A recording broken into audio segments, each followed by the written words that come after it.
કુદરત આપણી આગાહીને સાચી ખોટી પાડે અને મિનિમમ નોર્મલ વરસાદ થાય તો બધા ખેડૂતો પાક લઈ શકે સાહેબ. 10.5 આની વર્ષ છે. જય દ્વારકાધીશ. જય દ્વારકાધીશ. મારી જોડે છે બાબા દ્વારકાથી. આમ તો દર વર્ષે હા, અને મારે એમને ખગોળ શાસ્ત્ર નું જાણ છે. એમ તો પરંપરાગત જાણે છે. એમના કાકા બહુ મોટા વિદ્વાન હતા. બાબા, તમે ક્યાંથી છો? દ્વારકામાં કઈ જગ્યાએથી છો? તમારું આખું ઓળખ આપો જી મને. પેલા અમારા દર્શક મિત્રોને ખબર પડે કે બાબા ક્યાંથી બોલે છે. જોગલ સાહેબ, દ્વારકાથી 18 કિલોમીટર મારું અણિયારી ગામ છે. હા, ત્યાં હું રહું છું. અચ્છા. અને તમને શું લાગે, દર વર્ષે મેં ખગોળ તમારું જોયું હોય છે, વર્ષા વિજ્ઞાનમાં જે આપણી બુક આવે છે જુનાગઢની, એમાં બી તમારું હોય છે. તમારું ઓપિનિયન બધા પર નોંધ બી લેતા હોય છે. ને તો આ વર્ષે તમને કેવું લાગે? આ વર્ષમાં ચોમાસું કેવું રહેશે? જી સર, આ વર્ષે ચોમાસું છે ને, જો આ વસ્તુ એવી છે સાહેબ, હા, કે ખગોળ વિજ્ઞાન વિજ્ઞાન થી આખું અલગ છે. અને જે ઋષિ મુનિઓ આપણે ચીંધીને ગયા હતા, હા, ઈ તરફે આપણે હાલીએ છીએ. બરાબર. ટૂંકમાં તમારી યાદી ખાતર હું આ પ્રશ્ન લઈ ના શકું, પણ રાજકોટમાં મનસુખભાઈ વસોયા સુવાગ્યા એને મને બોલાવ્યો, અને આપણે ન મળી શકીએ એવા માણસને આપણે ખાટલે બેસાડ્યો. પુષ્પકભાઈ રૂપાલાને હસ્તે આપણે જે સન્માન પત્ર મળ્યું. અમે ચીથરે વીટાયેલા રતન છીએ. કાઢવા વાળા બારે કાઢવા વાળા કોણ? તમે, તમારા જેવા માણસ. ભગવાન તમને હજી આગળ આવી બુદ્ધિ આપે. અને અમે ગામડામાં રહીએ છીએ, અને તમે અમને જે તમારા મારફતે બહાર પાડો છો ને, એ જ અમારા માટે મોટી વાત છે. અને ખગોળ વિજ્ઞાન એક પરંપરા છે. અમારા દાદાજી જોતા, મોટા બાપુ જોતા, એ રાષ્ટ્રીય એવોર્ડ મેળવેલા હતા. અને અત્યારે આપણે પણ જોઈએ જ. તો આ વર્ષે 2026 નો વર્તારો, કારણ કે આ વર્ષે અધિક માસ છે. અધિક માસ છે એટલે આપણી ગણતરી થોડીક આડી અવરી થાય. કારણ કે બીજ બહાર જ ઉગે છે. 13મી બીજ ઉગતી નથી. અચ્છા. તો આપણી ગણતરીમાં આ ફેરે વાયવ્ય ખૂણાનો પવન હતો. બરાબર. વાયવ્ય ખૂણાનો પવન હતો. એમાં ભડડી એમ કે છે કે વાયવ્ય ખૂણાનો પવન જો સોહાવે તો નવાણે નીર બહુ આવે. એટલે વરસાદ સારો થશે, કોઈ ચિંતા કરવાની જરૂર નથી. અને આપણે જે તારીખો છે, ઈ બીજા જેઠ મહિનામાં, નીચ જેઠમાં, જૂન 19, જુલાઈ 2 અને જુલાઈ 6 પેલી વાવણી જો કુદરત આપણે સાચા પાડે તો એમાં થઈ શકે છે. બરાબર. હાજી સર, બોલો. જુલાઈમાં ક્યારે વરસાદ છે બાબા? જુલાઈ 6, જેઠ વદ છઠ. એના પછી એક ગાળો આવે છે, પછી છે ઓગસ્ટમાં આવે છે. અચ્છા. ઓગસ્ટ 11, ઓગસ્ટ 12, ઓગસ્ટ 20, ઓગસ્ટ 25 અને ઓગસ્ટ 26. એમાં વરસાદની આ જુલાઈ નો જે વચ્ચે જૂનમાં થયો, પછી જે જુલાઈ નો વચ્ચે ગાળો આવ્યો, એમાં નથી ઓછો છે? આપણી ગણતરીમાં નથી. પછી કોઈ સિસ્ટમમાં ફેર પડતી હોય, આપણે કેમ કહીએ કે અંબાલાલ કાકા એ દીધું ને, પરેશ ગોસ્વામી મેં દીધું ને, એટલા તો આપણે વિદ્વાન છે નહીં સાહેબ. એ તો બધી લોકો સિસ્ટમ નું કહી દે, ઓલું કહી દે. એટલું આપણા પાસે ગણિત નથી. અચ્છા. કારણ કે જોનું હોય સોનું, આપણે જૂની પદ્ધતિથી જોઈએ છીએ સાહેબ. બરાબર. ઓગસ્ટમાં કેવું રહેશે ચોમાસું? ઓગસ્ટમાં તમારી કેટલો અંદાજિત કેટલા ટકા જેટલો વરસાદ થશે? કેટલા દિવસ વરસાદના છે? ઓગસ્ટ 11 હા 3 થી 6 ઇંચ. હા ઓગસ્ટ 12 2 હા થી 3 ઇંચ. હા ઓગસ્ટ 20 હા 3 થી 4 ઇંચ. હા ઓગસ્ટ 25 2 હા થી 4 ઇંચ. હા પછી સપ્ટેમ્બર આવ્યું સાહેબ. સપ્ટેમ્બર માં ક્યારે છે? સપ્ટેમ્બર 3 હા શ્રાવણ વદ સાતમ. બરાબર 3 થી 5 ઇંચ વરસાદ સાહેબ. બરાબર સપ્ટેમ્બર 4 શ્રાવણ વદ હમ આઠમ 3 થી 4 ઇંચ વરસાદ. હમ પાછું આવ્યું ઓક્ટોબર. હા ઓક્ટોબર એટલે ભાદરવો. હા પંચાંગની તિથિ મુજબ. હા ભાદરવા વદ છઠ 3 થી હા 5 ઇંચ. હા પછી ભાદરવા વદ 11 1 થી 1 ઇંચ. હા પછી ઓક્ટોબર 15 હા આઠો મહિનો આવી ગયો સાહેબ. આસો સુદ પાંચમ હા 2 થી 3 ઇંચ વરસાદ. હા આથિયા નક્ષત્રમાં હો. છેલ્લે છેલ્લે હા. પછી બે માવઠા ઓક્ટોબર 15 ઓક્ટોબર 16. હા એ દિવાળી પછી આવે ઈ માવઠામાં આવે સાહેબ. ઓકે માવઠામાં આવે છે. હા બાબા ગઈ વર્ષની સરખામણીમાં આ વર્ષે આમ કેવું રહેશે? ગઈ વર્ષે તો બહુ વરસાદ પડ્યો. આ વર્ષે જનરલી કેવું રહેશે? આપણે એમ કહીએ કે કુદરત આપણને ખોટા પાડે. બહુ અતિવૃષ્ટિ હા ન થાય. જો હા અતિવૃષ્ટિ થાય તો કોઈના ખેતર વવાતાય નથી સાહેબ. હા આપણે એવું નથી કે આપણી આગાહી સાચી પડે. હા કુદરત આપણી આગાહીને સાચી ખોટી પાડે. હમ અને મિનિમમ નોર્મલ વરસાદ થાય તો બધા ખેડૂતો પાક લઈ શકે સાહેબ.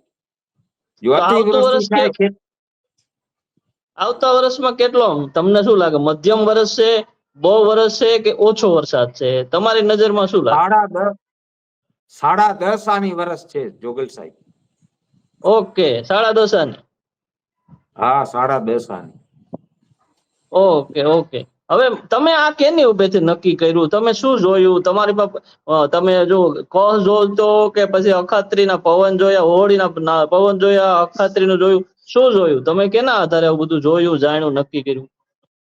અમે ખગોળ જે શાસ્ત્ર છે, બદલી વાક્ય છે, હા એના ઉપરથી જોઈએ. ગર્ભ એક બંધાતો હોય એ અડધા હમ કારતક મહિના પછી બંધાય અને હમ અડધા ચૈત્ર મહિના સુધી એને જોવાનું હોય સાહેબ.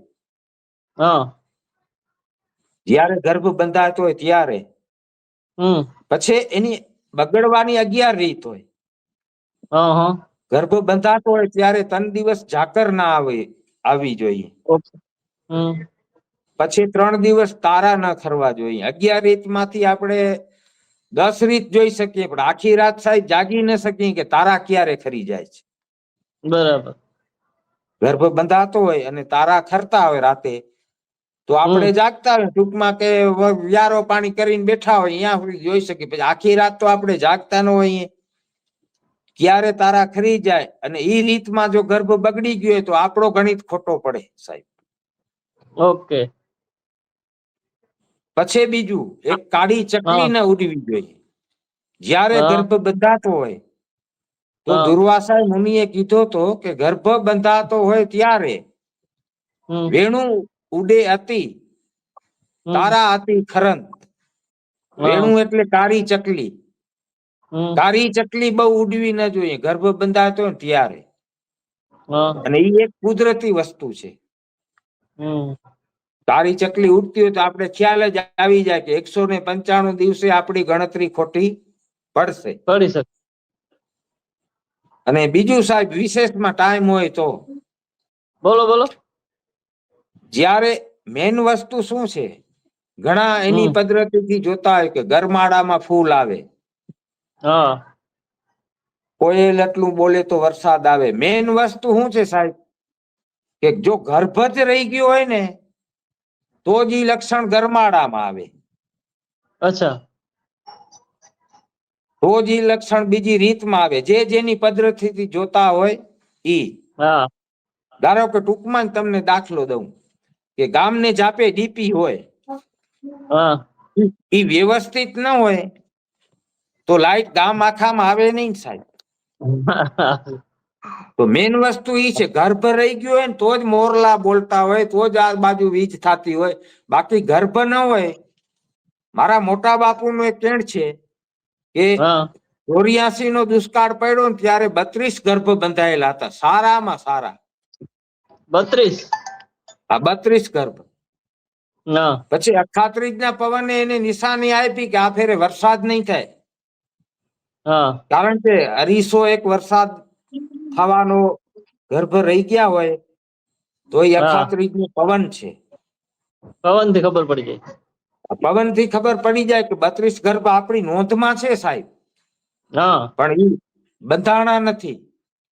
પછી હા અખાત્રીજનો પવન એક ઊંચેમાં ઊંચો ગયો. આ કોઈ હા દિશા નહીં, ઉગમણી નહીં, આથમણી નહીં, પૂર્વ નહીં, પશ્ચિમ નહીં, અગ્નિ નહીં, વાયવ્ય નહીં, ઈશાન હા નહીં કે નૈઋત્ય નહીં.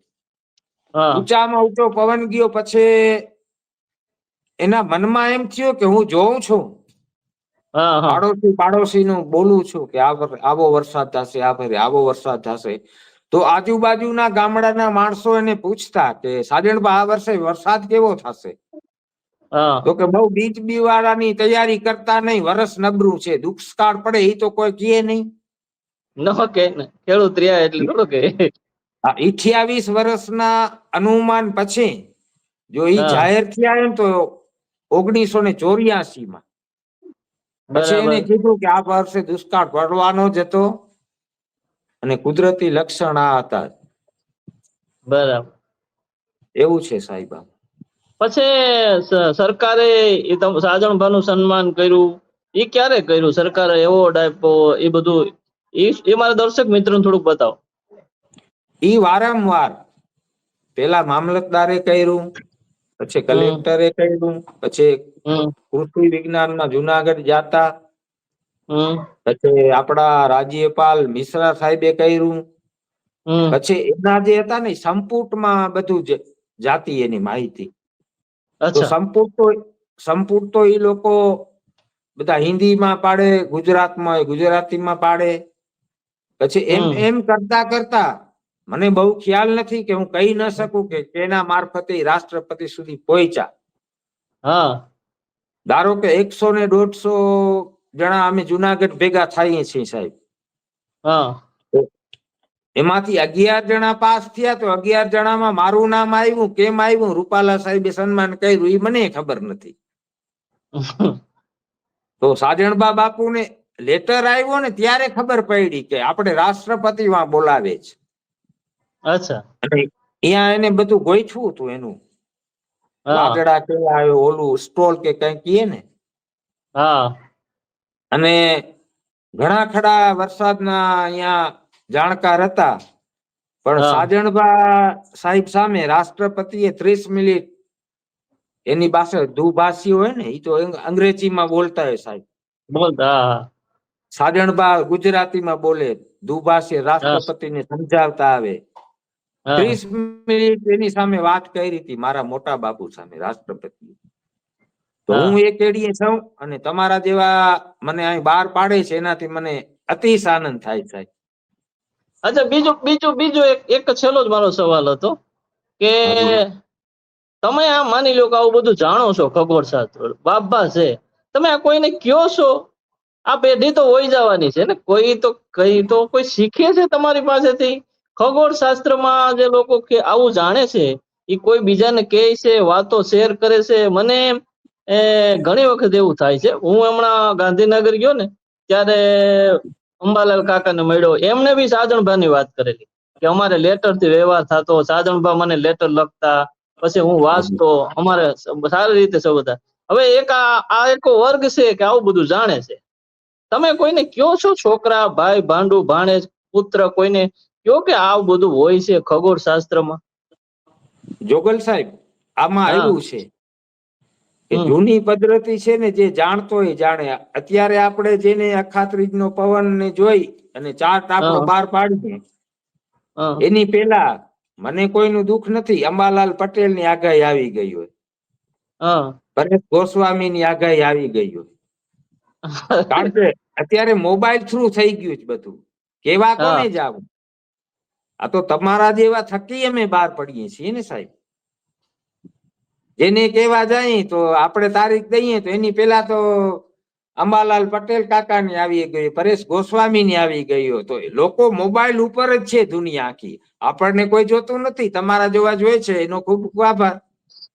એમને પણ તો તમે જે જ્ઞાન જાણો છો એ જ્ઞાન કોઈને કયો છો છોકરાઓને? મારું કહેવાનું ઈ છે.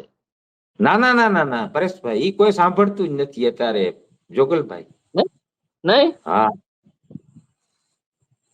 ઓકે, તો મને એવું છે કે બાબા જે કહે છે વાત એમની કે વરસવાર સારું છે.